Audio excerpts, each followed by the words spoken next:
Hello everyone, welcome back to another booktube video. Today I'm excited to share some recommendations about books that I actually did not really like. And it happens all the time that you read a book and you're like, this it's just not for me. And that doesn't mean that it's not a good book, right? Just that it didn't work for you for a particular reason. And so I just wanted to share some books that I think are actually quite great, and I hope you find that recommendation. And just because I did not love them doesn't mean that you won't. Let's start with a popular one, and that is Blood Over Bright Haven by Emil Wang. This is the story about a magician who becomes the first woman to be basically accepted into the highest order of magic practicing in this city. And the city that is actually called Brighthaven is protecting its citizens from an outside force called the Blight that is basically killing anything alive outside of the city walls. So they have this kind of magical barrier. And she is in this kind of academic environment, trying to, in a way, prove her place, but also make her own legacy and discover some secrets. So that's a whole kind of dark academia subplot.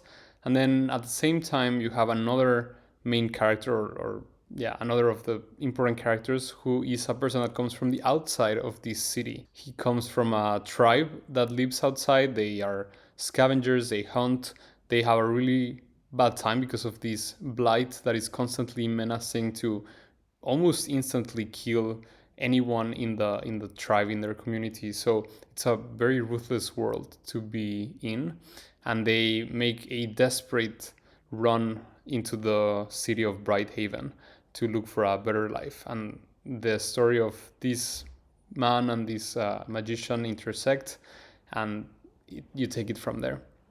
So I think this story is going to be great for readers who are really like YA literature or YA fantasy and want to start reading a bit more adult fantasy. I think this book lies very much in the middle, mostly because the characters, even though they are in their 30s maybe, do behave a bit like younger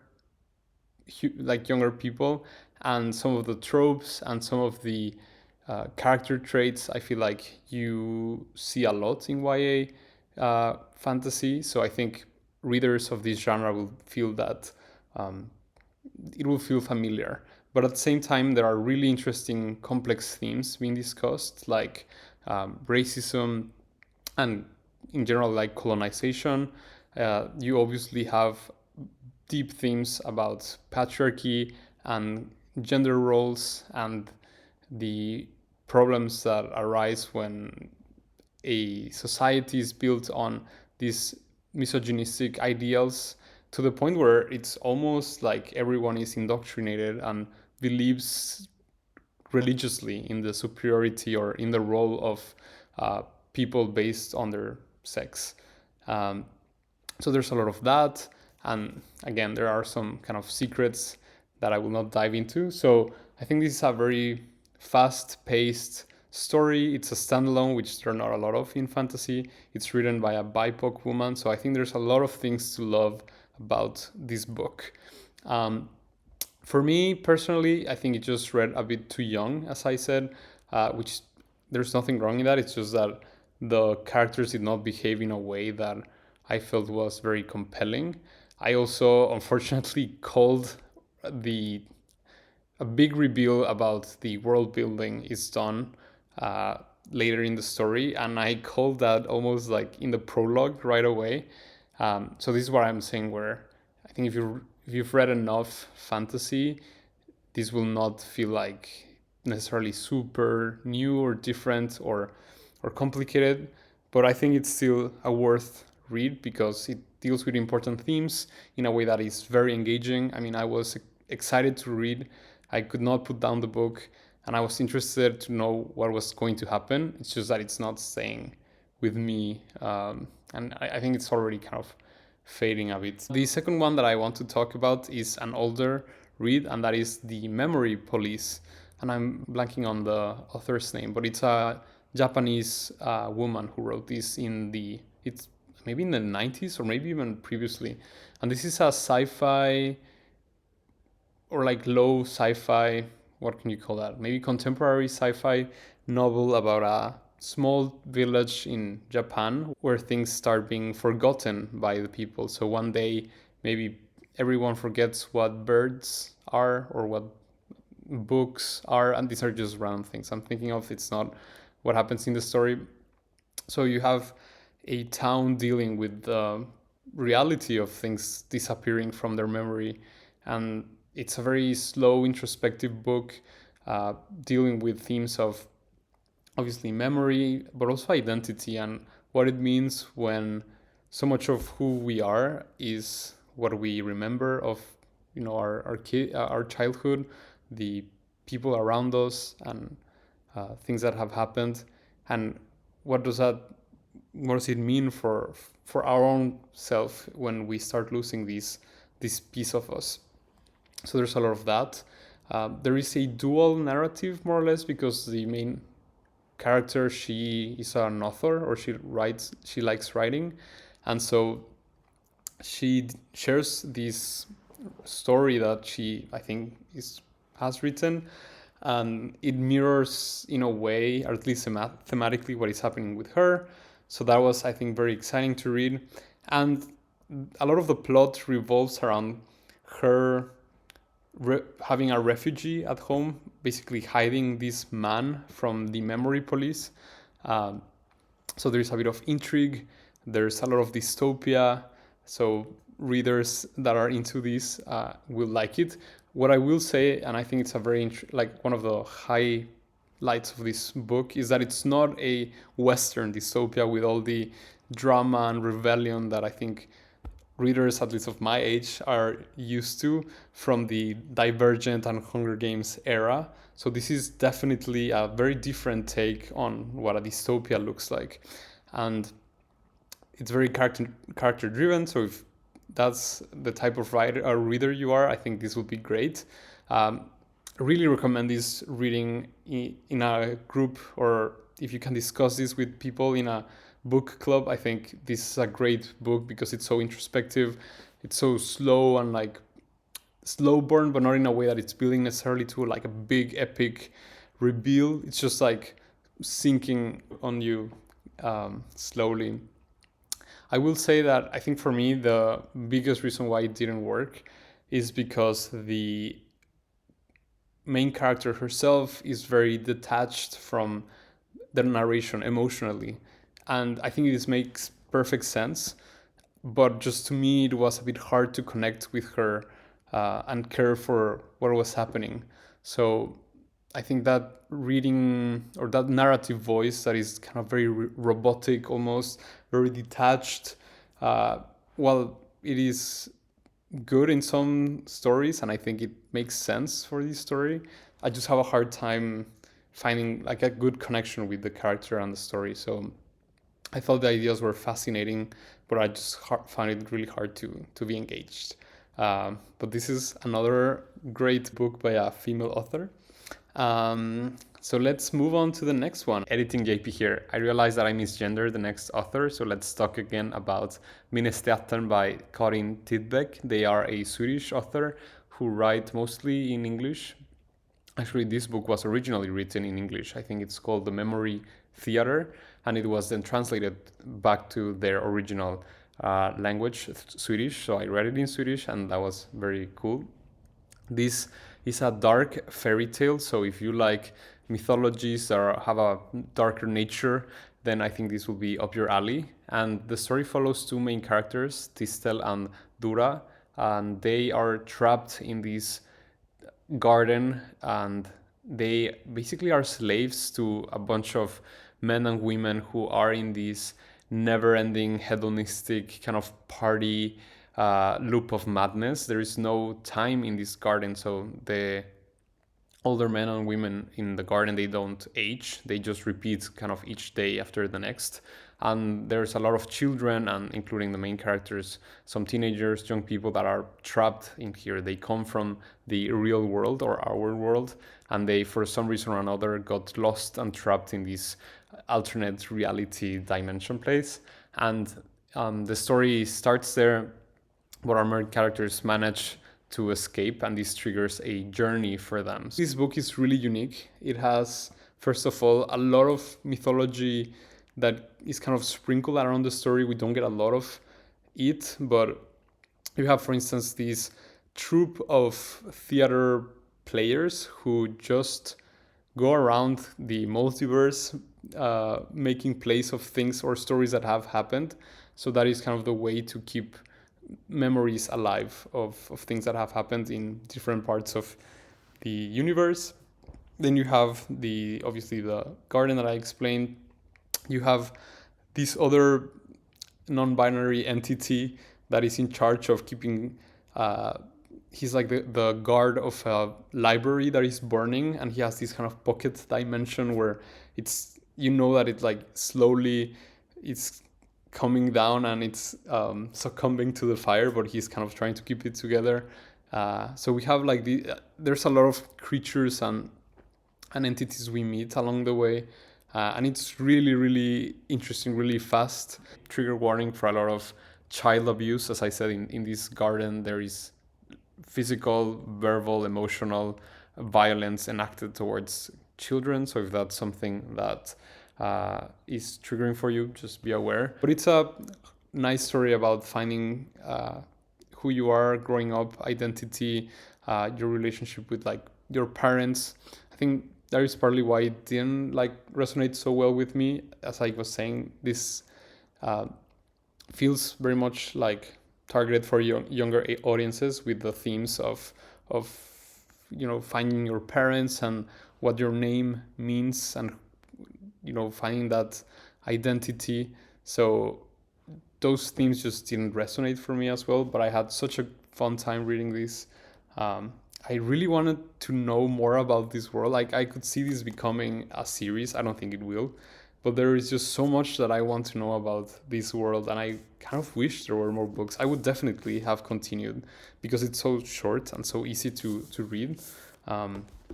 So yeah, that is that one. The next one is changing a bit gears. Now we're going from genre fiction to more literary fiction, I would say. And I'm going to talk about Blackouts by Justin Torres. This is a piece of queer fiction written by a Puerto Rican author. Their story starts with a character, and he is traveling to this place called the Palace, which you can imagine as a very old and almost in ruins, elderly retirement place, motel, unclear who is living here, place, to meet a man that is very old. He's very ill. He doesn't know if he's kind of close to dying. The main character is just very lost in what he wants to do with his life, and his way of trying to find that is by going to this palace place and finding this person. And most of the story is told through dialogue, so it's a lot of conversation between these two characters. It was just a very lyrical piece of literature that I really enjoyed at times. I think the start of the story was very strong. And then the two characters have a lot of like philosophical conversations, also a lot about like culture and art. Some pieces about like systemic discrimination against both like Puerto Ricans, but also queer people.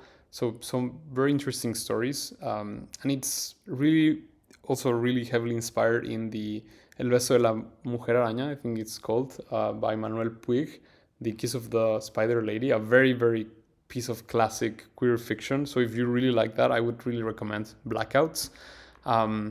Yeah, this was just a very interesting book, very much outside of my comfort zone, which is basically why, I mean, maybe at the start it was too harsh. It's not that I did not like it, it's just that I don't think it's gonna stay with me so long. But I would really recommend this for literary groups or people that like discussing queer fiction. especially on the more literary side. Another thing that's really fascinating about this book is that it is using a piece of real, like a book that is called Sex Variants, a study on homosexual deviance, I think, which was a real study done a long time ago about homosexual people. And there's, okay, wait, you need to, there's so much history actually that is coming back now. Okay, so there's this study, right? The sex variants, blah, blah, blah study, um, which was done a long time ago.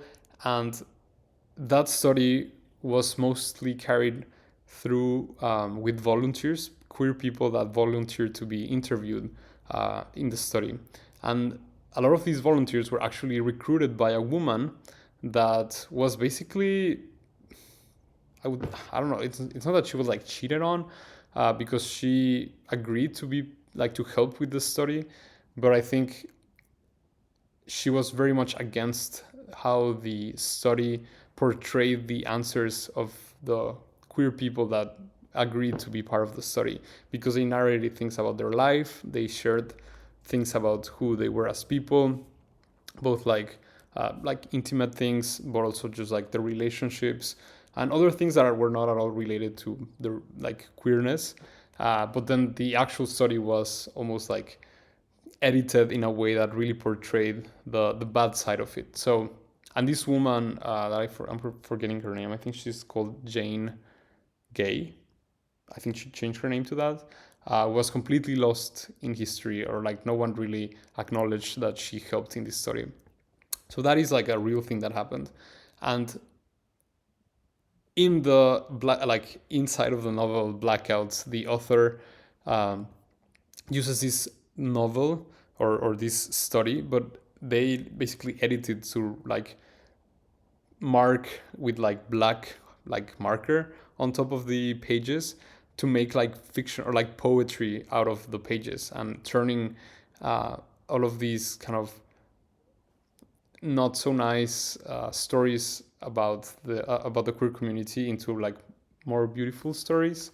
I mean, not all of them were beautiful, but yeah, like they edited to create poetry out of this story. And I think that there's just like a really interesting connection there with the theme of like the history, and it's a bit hard to describe. Like you can definitely tell that this is not my kind of thing, but it was fascinating. I love reading those excerpts of the real story but edited to have like beautiful pieces of poetry. So if you like poetry, this is also like a great feature or like part about this story.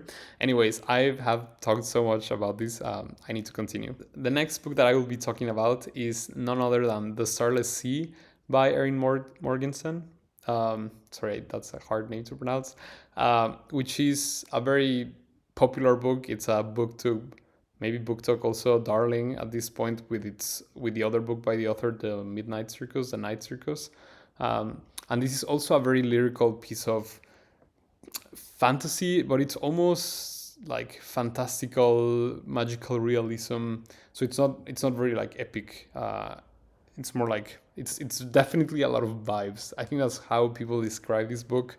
If you really like yeah, like vibes on the magical realismness of things, I think this is a good one for you. It's also discussing, it's like a book about books and a book about stories. So if that's a narrative element that you're interested in, I think this is great for that. I was actually really loving it at the start. Some of these, because you have like the main story and then intercalated some short stories that have symbols or characters or just pieces of information that connect to the overarching narrative. The main reason why I did not like this is that I unfortunately read this or consumed this as an audiobook, and I feel like I lost so much concentration and I was constantly getting kind of lost in the story. And because this is a very dreamlike book where things just start happening and sometimes there's not a lot of explanations and you really have to roll with it. I sometimes feel like, and I think I was also on a plane, so if you kind of fall asleep for like 3 seconds and then come back, like I don't know. I remember I had to like rewind and go back, and I don't know. I think it stretched out for during that entire trip. So this is definitely not the book's fault. This is 100% on me. But just yeah, this the story did not work for me because of that kind of loose quality. And it's definitely, as I said, a lot of like vibes and things happening with not a lot of explanation. Especially, I think towards the end, some of the things that were happening left and right were where does it come from? But if you, I think if you roll with it and if you want to be carried away by the whimsicalness of this world and these characters that are in between worlds and that are keepers of stories, like if those things sound good to you, which is probably what you've heard about this story, then I definitely recommend this. But I wanted to talk about that because it's just like yeah, a very popular book. I would really like to give it a try because I love this cover. Like I almost buy this cover. I need to the cover that I'm putting on screen.